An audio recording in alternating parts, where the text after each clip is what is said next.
নমস্কার বন্ধুরা, বাসন্তিকা কুকিং চ্যানেলে আপনাদের সকলকে স্বাগত। আপনাদের সামনে আমি হাজির হয়েছি। দেখুন ম্যাজিক, দেখুন কি সুন্দর খাবার। আহা, রাতের রাতের খাবার। খাবার দেখেন। পরোটা, পরোটা সকলেই ভালোবাসে, বুঝলেন। পরোটা আবার বেগুন ভাজা, আবার আলু ভাজা, আলু ভাজাটা আমার খুব ভালো লাগে। আর সিদ্ধ আলু ভাজা, আবার অমলেট। অমলেটটা আমার না খাবো কিনা পরে বলছি। কেন? হ্যাঁ, তাহলে কে আমি খাবে? বেগুন ভাজা দিয়ে পরোটাটা খাবো আজকে কে রাতে। খাবে প্রতিদিন খাওয়াটা না খেলে? আপনারা নিশ্চয়ই সকলেই পরোটা খেতে ভালোবাসেন।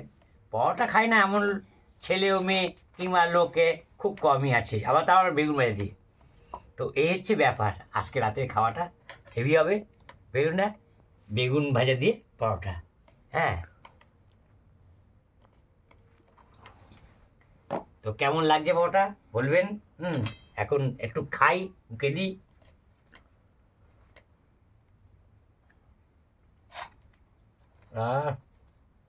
দারুণ জমে গেল রাতের খাওয়াটা, বুঝেছেন।